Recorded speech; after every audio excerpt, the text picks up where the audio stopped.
हमारे चैनल में आपका स्वागत है, जिसका नाम है आशीष नॉलेजेबल ज्ञान।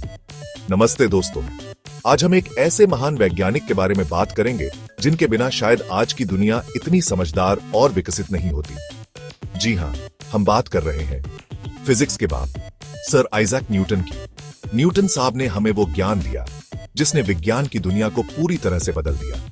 उन्होंने हमें सिखाया कि कैसे चीजें काम करती हैं, कैसे वे चलती हैं और कैसे वे रुकती हैं। न्यूटन साहब ने हमें 3 मैजिकल कानून दिए जिससे पूरी दुनिया चलती है।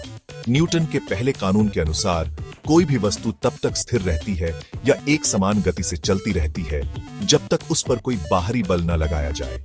इसे हम जड़त्व का नियम भी कहते हैं। सोचिए, अगर ये नियम न होता तो हमारी दुनिया कैसी होती? हर चीज अपने आप रुक जाती या चलती रहती बिना किसी नियंत्रण के।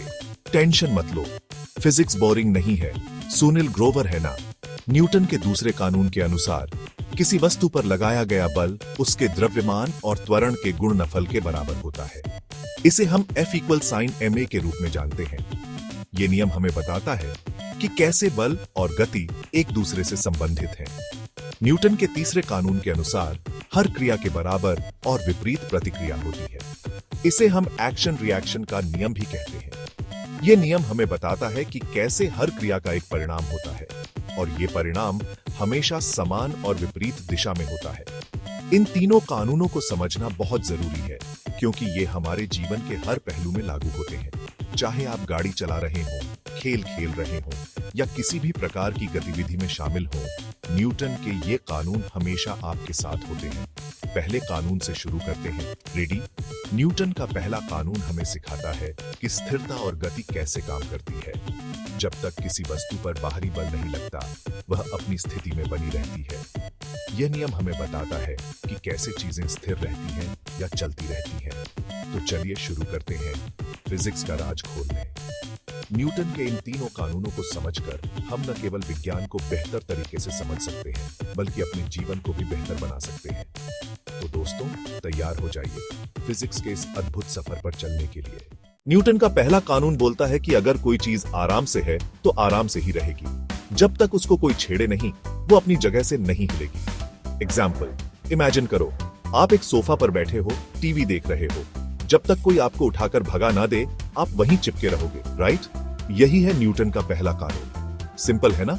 आगे बढ़ें। न्यूटन का दूसरा कानून थोड़ा इंटरेस्टिंग है। यह कानून हमें बताता है कि किसी वस्तु की गति में परिवर्तन कैसे होता है।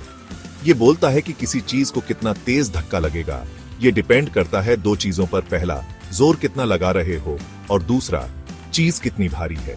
जोर कितना लगा रहे हो और चीज कितनी भारी है।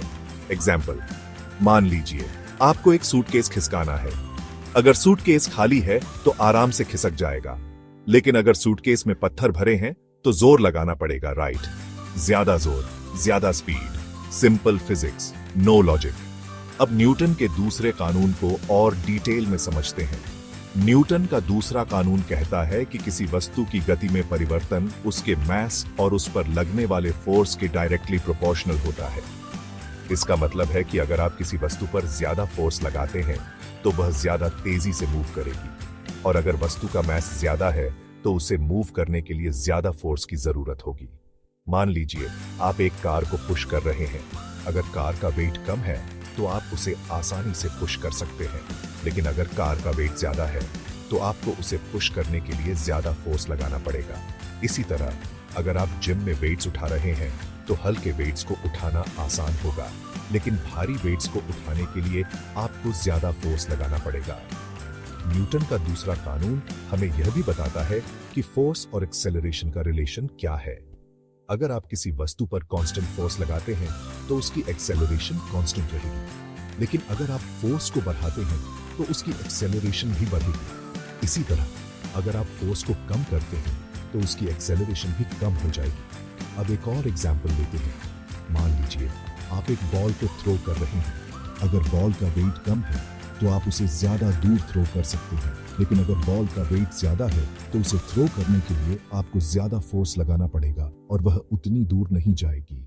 न्यूटन का दूसरा कानून हमें यह भी सिखाता है कि फोर्स और मास का रिलेशन क्या है।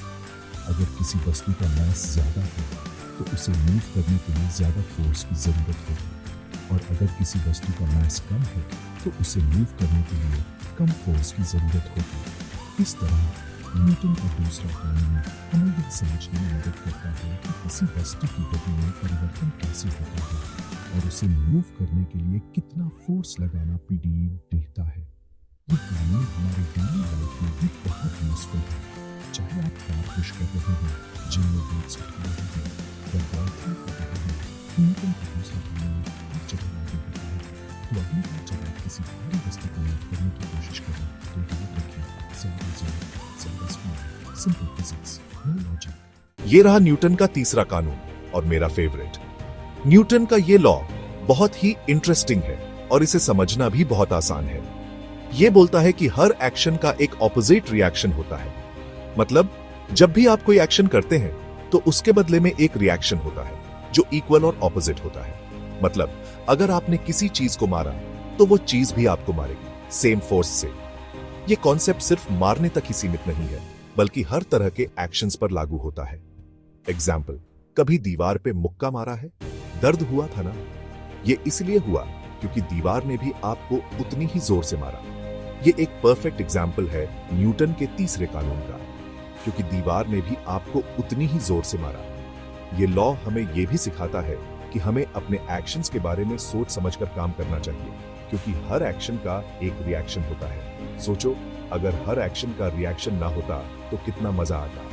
हम बिना सोचे समझे कुछ भी कर सकते थे और उसके कोई कॉन्सिक्वेंसेस नहीं होते, लेकिन ऐसा नहीं है। लेकिन फिजिक्स के साथ ऐसा नहीं होता दोस्त। फिजिक्स के लॉज यूनिवर्सल होते हैं और ये हर जगह लागू होते हैं। न्यूटन का तीसरा कानून हमें यह भी सिखाता है कि हमें अपने एक्शंस के बारे में सोच समझकर काम करना चाहिए, क्योंकि हर एक्शन का एक रिएक्शन होता है। ये लॉ सिर्फ फिजिकल एक्शंस पर ही नहीं बल्कि हमारे जीवन के हर पहलू पर लागू होता है।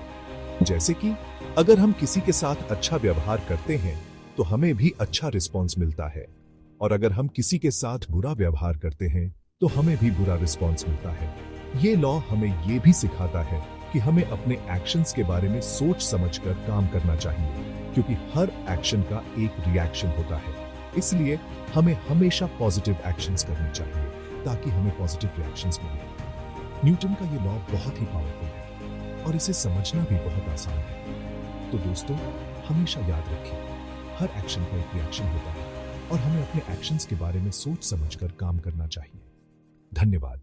सेक्शन 5, क्रिकेट और न्यूटन, एक प्रेम कहानी। क्रिकेट और फिजिक्स का गहरा रिश्ता है दोस्त। जब बैट्समैन बॉल को मारता है तो वो भी न्यूटन के कानून फॉलो करता है। एग्जाम्पल, जब सचिन तेंदुलकर स्ट्रेट ड्राइव मारते थे तो वो बॉल को परफेक्ट एंगल और फोर्स से हिट करते थे, जिससे बॉल बाउंड्री के बाहर जाती थी। फिजिक्स समझ में आए ना आए, क्रिकेट तो सबको समझ आता है। Section 6, Bollywood physics, Newton style.